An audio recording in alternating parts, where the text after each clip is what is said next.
Varicose veins తో బాధపడుతున్నారా? దసరా సందర్భంగా ఉచిత కన్సల్టేషన్, సర్జరీపై 20% వరకు డిస్కౌంట్. నమస్తే రమ్మగారు. నమస్తే జయ. ఏదైనా మంచి కథ చెప్తారా? ఒకళ్ళు భలే జాలిగుండే వాళ్ళని చూస్తుంటాం మనం. ఇప్పుడు చూస్తున్నామా జయ? అసలు లేదు రమ్మగారు. ఈవెన్ మనకి కూడా అంత ఏదైనా జాలిగుండలేదు.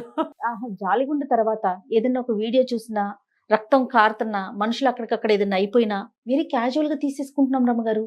అంటే చూసి చూసి చూసి అలవాటైపోయింది. రక్తపాతాలు తెగ చూపించి, అవునండి. సినిమా కష్టాలు విపరీతంగా చూపించి, ఈ దేనికి కష్టాలు కూడా కూడా అయ్యో స్పందించడం మానేసాం. ఇది వరకు ఏదైనా సినిమాలో చూస్తే గుండె లటక్కమని కళ్ళలోంచి నీళ్లు వచ్చేవి జయ. ఇప్పుడు అట్లాగే చూస్తున్నాం అవును సినిమాలు రమ్మగారు. కేసి. ఎందుకంటే చూసి చూసి ప్రాక్టీస్ అయిపోయింది మనకి. ఎక్స్ప్రెషన్ కూడా ఉండట్లేదు. సినిమా కష్టాలు, సీరియస్ కష్టాలు, నేను కీర్తి అదే అనుకున్నాం. ఏంటక్క అసలు ఏం జరిగినా కూడా మనం స్పందించట్లేదేంటి? ఎమోషనల్ అయిపోట్లా మనం. ఇది వరకు ఒక రోజంతా మనుషులు కాలేకపోయే వాళ్ళని చేయ, హాంటింగ్ గా ఉండేవి అవన్నీ మనకి. ఇప్పుడు హాంట్ లేదు, గీంట్ లేదు. పెద్ద పెద్ద యాక్సిడెంట్లు చూసినా, ప్రమాదాలు చూసినా, పిల్లలు చచ్చిపోయినా, అలాంటి వాటికి కూడా మనం స్పందించట్లా. చాలా బాధగా ఉంటుంది నాకు. ఏంటి ఏం చూసినా మనం ఇలాగే చూస్తున్నాము. నేను చెప్తున్నాక ఇది వరకు అసలు సినిమాల్లో ఏదైనా కష్టాలు, ఓ పిల్లాడు తప్పిపోయి తల్లి వెతుక్కుంటూ తల్లి ఏడుస్తుంటే అని ఏడుపు వచ్చేసేది. కొన్ని కథలు చదువుతుంటే కూడా ఏడుపు వచ్చేసేది. ఇప్పుడు ఏమి ఏడుపులేవు కదా, మొత్తుకోళ్ళు లేవు, చూస్తూ ఉండమే కదా. కళ్ళకి మనసుకి అలవాటైపోయింది. అలవాటైపోయింది. ఈ కళ్ళకి మనసుకి అలవాటు లేని దయామయుడు కథ ఒకటి చెప్దాం మనం. చెప్పండి అమ్మగారు. పూర్వం అట ఒక ఊళ్ళో ఒక అద్భుతమైన వ్యాపారస్తుడు ఒక ఆయన ఉండేవాడు. ఆయన పేరు రత్నాకరుడు. చాలా అద్భుతమైన వ్యాపారం అయింది అసలు. అబ్బో, ఆయన బిజినెస్ టాక్టిక్స్ మామూలుది కాదట. కానీ కొంచెం డబ్బుల దగ్గర గట్టివాడు. ఇతరులు ఎవరైనా కష్టాలు కన్నీళ్లు గంటసేపు చెప్తే ఆయన పావలా ఇచ్చేవాడు. ఓ 100 రూపాయలు ఇచ్చిన పాపాన్ని ఏనాడు పోలే ఆయన. అందరికీ ఉంటాయి, ఎవరి జీవితంతో వాడు చేయాలి, అలాగే అనేవాడు. కానీ ఇతరుల కష్టాలకి కరిగిపోయి స్పందించి, పని వాళ్ళకి కష్టాలకు స్పందించి వ్యవహారం ఆయన దగ్గర లేదు. ఈయనకి గుణవతి అనే చక్కటి భార్య ఒక ఆవిడ ఉంది. ఆవిడ చాలా సాత్వికురాలు. ఎవరికైనా కష్టం నిష్ఠూరం అంటే ఆదుకోవాలని చాలా వెంపర్లాడిపోయేది ఆవిడ. రెపరెపలాడిపోయేది మనసు. కానీ భర్త వల్ల ఆవిడ అట్లా చేయలేకపోయేది. ఏదో తెలిసి తెలియకుండా పావులా 10 పైసలు సాయం చేయగలిగేది. కానీ ఆవిడ స్థితికి అనుగుణమైన సహాయము ఆవిడ ఎప్పుడు చేయలేకపోయింది. స్తోమతకి తగిన సాయం చేయాలి కదా. మనం ఏమనుకుంటాం, లక్షల కొద్దీ వ్యాపారం ఉంది, ఎవడికో 10,000 అవసరం, మొహం చూసుకోరు. 10,000 జీతగాడు 10,000 ఇవ్వలేడు, వాడు పావలానే ఇవ్వగలుగుతాడు, 10 రూపాయలే ఇస్తాడు. కానీ లక్షల్లో వ్యాపారం నడిచే వాళ్ళు 10 కుటుంబాలను ఆదుకోవచ్చునే. ఆయన అలాంటి వాడు కాదు. ఈవిడ పాపం అలా చేయి బిగబట్టినట్టు ఉండేది. ఈ రత్నాకరుడికి దయాకరుడు అని ఒక అద్భుతమైన కుమారుడు కూడా ఉన్నాడు. వాడు మామూలు మెతకవాడు కాదు, తల్లి కంటే జాలిగుండేవాడు, మెతగ్గా ఉండేవాడు. ఎవరికైనా ఏదైనా హెల్ప్ కావాలంటే తను మానుకుని పనిచేసేసేవాడు. బళ్ళోకి వెళ్ళి అన్నం పట్టుకెళ్తే ఎవరికైనా ఆకలిస్తుందంటే తన దాంట్లోంచి షేర్ చేయటం కాదు, తనది ఇచ్చేసి ఇంటికి వచ్చి అన్నం తినేవాడు. అలాంటి వాడు అనమాట. అయితే ఏమైంది, పిల్లవాడు యుక్త వయస్కుడు అయ్యాడు. పెళ్లి చేద్దాం అనేది వాళ్ళ అమ్మ. ఆయన అన్నాడు, వీటితో మెతక వైఖరి వీడిది, ఈ పెళ్లి చేస్తావంటే ఈ విషయలోపత్వం వచ్చిందా, భార్య విలాసాలకి వెళ్ళాడా, ఇక డబ్బు ఖర్చు పెట్టుకుంటూ ఇంట్లో ఉంటాడు వీడు, వాడేం పని చేయడు, మెతకవాడు. ముందు వీడిని వ్యాపారంలోకి దిగని, వ్యాపారపు మెళకువలు తెలియాలి, కొత్త చోట్లకు వెళ్ళడం తెలియాలి, అన్ని చోట్ల మెతగ్గా ఉంటే కుదరదనే విషయం వాడికి అర్థం కావాలి, అందుకని వీడిని వ్యాపారం పెట్టిద్దామని అన్నాడు తండ్రి. సరే వ్యాపారం మీద పంపుదామని ఒప్పుకుంది తల్లి కూడా. దయాకరుడు కూడా వాళ్ళ నాన్న చెప్పాడు కాబట్టి సరేనన్నాడు. ఈయన ఒక ఓడ కొనిపెట్టి ఓడ నిండా సరుకులు వేయించి మరి కొంతమందిని సహాయకారులుగా ఇచ్చి ఈ దయాకరుడిని పంపించాడు. పంపిస్తే ఈ దయాకరుడు ఈ సామాన్లు ఉన్న పేద ఓడను తోలుకుని బయలుదేరి, తోలుకోవడం అంటే అదే నడిపించుకుని వెళ్ళి ఎక్కడికో ఒక ఊరు చేరారు. ఒక రేవులో దిగారు. రేవులో దిగి తమ బిచానా అంతా తమ తెచ్చుకున్న సరుకులన్నీ రేవులో, అప్పుడప్పట్లో వ్యాపారాలు ఇలాగే ఉండేవి కదా, అన్ని బిచానా అంతా పరిచారు, ఓడను ఎక్కడో కట్టేశారు. ఆ బాకెట్లో కూర్చుని ఉన్నాడు. ఆ ఊరి మంత్రి గారు ఇంకోళ్ళు ఎవరో పెద్ద అధికారులు ఏమేమి వచ్చినాయి సరుకులు చూడడానికి రేవుకు వచ్చారు. ఆ మంత్రి గారు ఈయన కూర్చున్న మాట్లాడుకుంటుంటే కొంతమందిని ఖైదీలను తీసుకెళ్తున్నారు.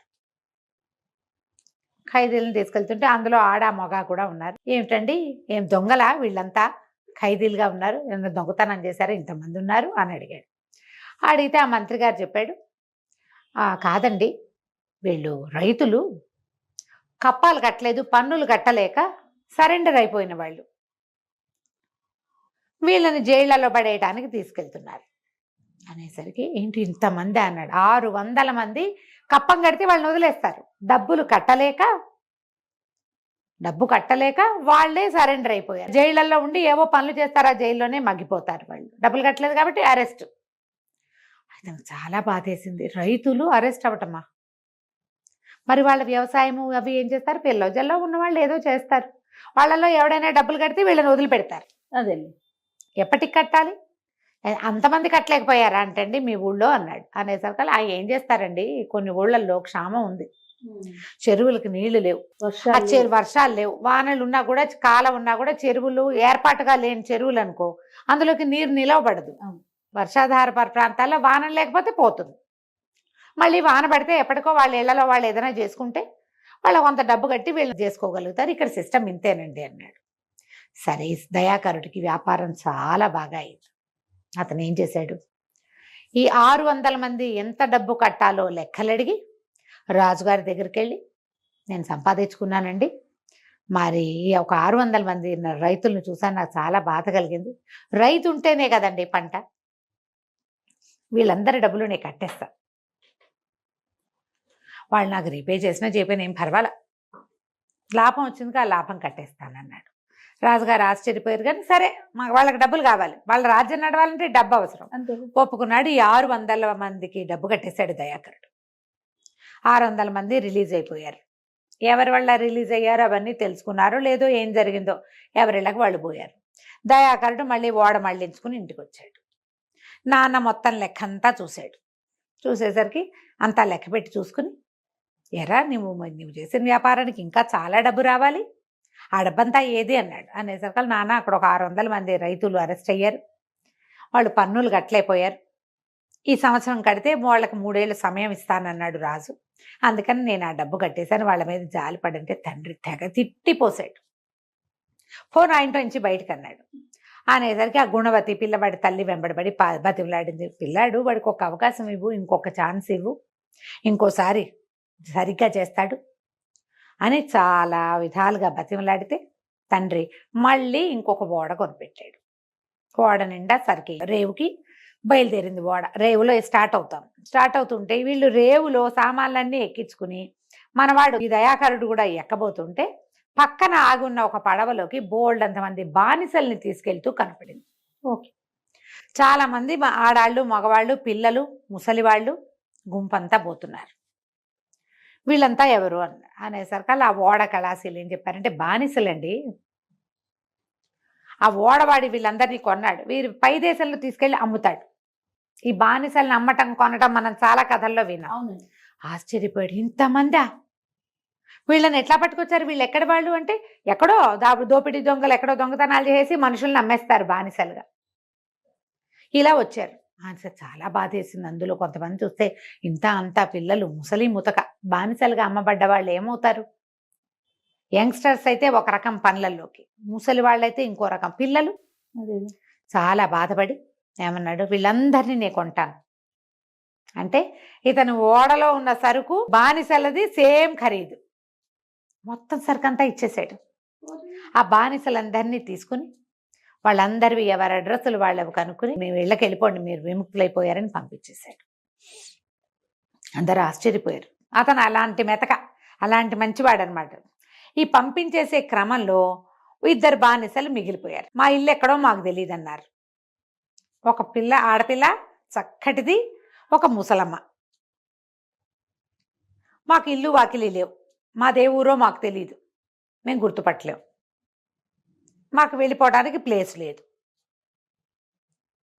ఏమైతే అది అవుతుందని రేవులోనే దిగబడిపోయారు. పిల్ల బహుచక్కటిది, చూడచక్కగా, ముసలమ్మ దాసీగా కనపడుతోంది. సరే, ఇతను ఏమన్నాడు, ఏం చేస్తాం మరి, వీళ్ళని ఎలా వదిలేస్తాం, నాతో మా ఇంట్లో ఉందరు కానీ అని చెప్పి పడుచు అమ్మాయిని ముసలమ్మని ఇద్దరిని వెంబడి పెట్టుకుని ఇంటికి తీసుకుపోయాడు.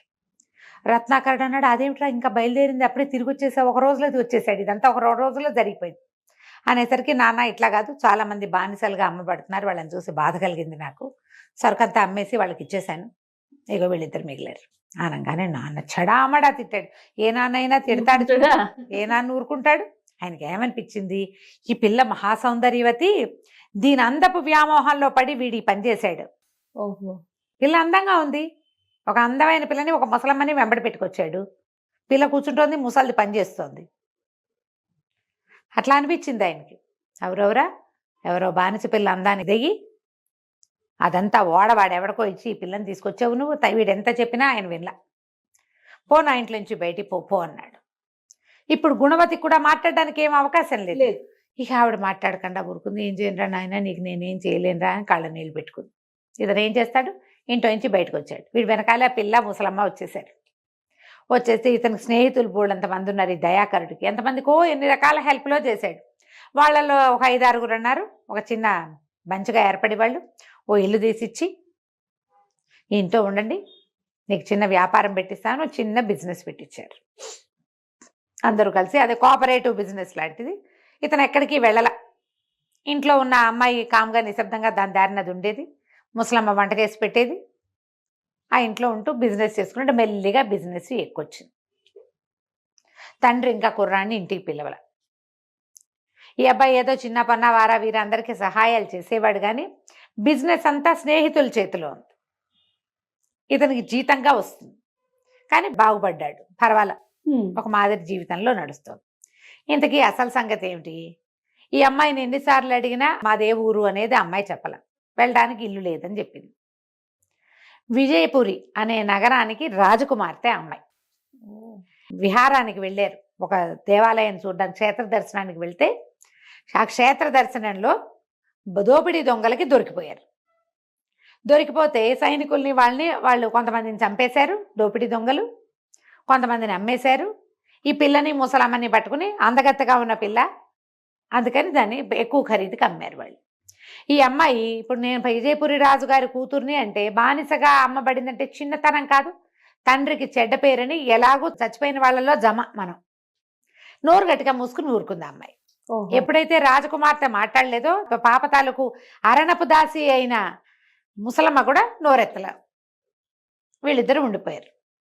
అయితే ఏమైంది, ఈ రాజుగారికి ఒక వనవిహారానికి, అదే మన క్షేత్ర దర్శనానికి వెళ్ళినప్పుడు, ఈ కూతురు వాళ్ళు సైనికులతో కలిసి వెళ్ళినప్పుడు వాళ్లతో పాటు ప్రయాణం చేసిన ఒక చిన్న గుంపు సమూహము రాజుని కలిసింది. మళ్ళీ ఎప్పుడో కలిసేసరికల్లా ఇది జరిగిపోయింది, సంవత్సరం అయిపోయింది. వాళ్ళు వచ్చి ఏం చెప్పారంటే, రాజకుమార్తె క్షేమంగా ఉందా అని అడిగారు. రాజు ఆశ్చర్యపోయాడు. అదేంటి అక్కడ జరిగిన దాంట్లో మా అమ్మాయి మాకు దక్కలేదంటే, కాదండి, 100% మేము చూసాం. వాళ్ళు ఒక 15-20 మంది సైనికులను చంపేశారు. దాసులు, కత్తులు తీసిన దాసులను కూడా చంపేశారు. కానీ రాజకుమార్తెని కానీ ఆమె అరణపు ముసలమ్మ దాసిని కానీ వాళ్ళు ఏం చేయలే. వాళ్ళిద్దరిని గుర్రాలు ఎక్కించుకున్నారు, మేము చూసాం. కానీ దోపిడీ దొంగల పద్ధతి ఏంటి, బానిసలుగా అమ్మేస్తారు. అట్లాంటిది ఏదైనా జరిగిందేమో, ఎక్కడైనా రాజకుమార్తె చిక్కడిపోయిందేమో కనుక్కోండి అని వాళ్ళు వచ్చి ఇన్ఫర్మేషన్ ఇచ్చారు. ఇంకా ఈయన ఎక్కడ ఇది జరిగింది, దొమ్మి ఎక్కడ జరిగింది, దోపిడీ దొంగలు ఎక్కడ రాజకుమార్తెని అటాక్ చేశారు, అక్కడి నుంచి మొదలుపెట్టి పల్లెలు పట్టణాలు వెతుక్కుంటూ ఈ దోపిడీ దొంగలు అమ్మిన పిల్లల్ని, ఆడపిల్లల్ని ఎక్కడికి చేరేస్తారో ఆ రేవుకి చేరారు సైనికులు, కుడచారులు. చేరితే వాళ్ళలో ఒకళ్ళు ఏం చెప్పారు, అక్కడ ఓడ కళాశీలు అక్కడ ఉంటారు కదా హార్బర్లో, వాళ్ళు ఏమన్నారంటే, ఈ మధ్యకాలంలో బానిసలు వెళ్ళలేదండి.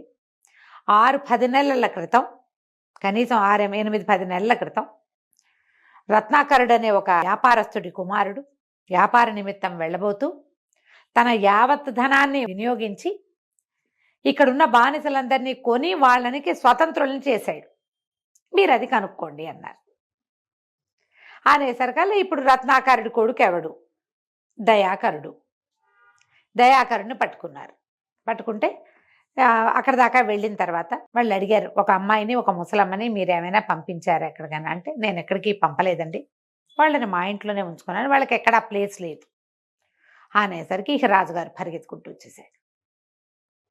ఆ సైనికులను తీసుకుపోయాడు ఈ అబ్బాయి ఇంటికి. తీసుకెళ్లేసరికల్లా వాళ్ళు గుర్తుపెట్టారు రాజకుమార్తెని, ఆ దాసిని కూడా గుర్తుపెట్టారు. ఆ అమ్మాయి మాత్రం నిరాకరించింది, వీళ్ళెవరైనా వదిలేదు పొమ్మని. ఎందుకంటే ఆ అమ్మాయి ఏమనుకుంది, రక్షించాడు, వీడితోటి అజ్ఞాతంగా ఇలా బతికితే సరిపోతుంది. అక్కడికి వెళ్తే కొన్నాళ్ళని వాళ్ళెవరో ఎత్తుకుపోయారన్నమాట, వీడెవరి దగ్గర ఉందన్నమాట, 2 మాటలు తీసుకోవాలి. మా నాన్న ఎట్లాగూ నాకు పెళ్లి చేయవలసింది, నన్ను ఇంకో చోట పంపాలి, ఆ చోట ఏదో ఇదే అనుకుని ఇక్కడే ఉంటాను నేను. ఈ మాట మోసుకుంటూ తిరగాలి చూడు. అదే కదా. అందుకని దాసి నోరు నొక్కేసింది, రాజకుమార్తె నోరెత్తల. రాజుగారే హుటాహుటిని వచ్చేసాడు. వచ్చేసి నువ్వు ఫలానా రోజు రక్షించిన అమ్మాయి మా అమ్మాయి అని చెప్పాడు. చెప్పేసరికి దయాకరుడు అన్నాడు, అయ్యో నాకు తెలియదండి, తను చెప్పలేదు, మా అమ్మాయినా చెప్పుంటే నాకు తెలిసేది. నాలా పేద ఇంట్లో ఇలా ఉండిపోయింది, మాకు ఇంటి దగ్గర డబ్బులునే, మా నాన్న నన్ను బయటికి తరిమేశాడు, నేనేదో చిన్న వ్యాపారం చేసుకుంటూ ఈ చిన్న అద్దెంట్లో ఉంటున్నాను, ఇంత నికృష్టమైన సాధారణ జీవితం గడపాల్సిన అవసరం ఏముంది, పెద్ద స్థాయిలో ఉండవలసిన మనిషి, నాకు తెలియదండి, మీ అమ్మాయిని మీరు తీసుకెళ్ళండి అన్నాడు. ఆ అమ్మాయి నేను రానని చెప్పేసి రాజుగారు చెప్పాడు. ఏమన్నాడంటే, అయ్యా నీకు అర్థం కాలేదు కాబోలు, తన ప్రాణాలు రక్షించావని మా అమ్మాయి నీతో ప్రేమలో పడింది, నువ్వు పెళ్లి చేసుకున్నా చేసుకోపోయినా నీతో కలిసి ఇంట్లో ఉండడానికే మా అమ్మాయికి ఇష్టం, ఏదో పని చేసుకుంటూ ఉందామనుకుంటోంది, రాజకుమార్తెనిచ్చి వివాహం చేస్తాను, చేసుకోను ఆయన అంటే మంచిదే, పెళ్లి కోసమే కదా ఇంత వ్యాపారాలు. అక్కడి నుంచి రాజుగారు ఈ అబ్బాయిని, ఆ ముసలమ్మని, రాజకుమార్తెని, ముగ్గురిని రాజ్యానికి తీసుకుపోయాడు. గ్రాండ్గా పెళ్లి చేసి బోల్డంత ఆస్తి పాస్తి పెద్ద వ్యాపారపు సామ్రాజ్యాన్ని అల్లుడికి అప్పచెప్పాడు. రత్నాకరుడు బయటికి పంపించడం వల్ల దయాకరుడికి ఇది వచ్చిందనమాట. అతని మంచితనమే అతన్ని ఇలాగా రక్షించింది. కథ కంచికి మనం ఇంటికి. నమస్తే రమ్మగారు. నమస్తే చెల్లి.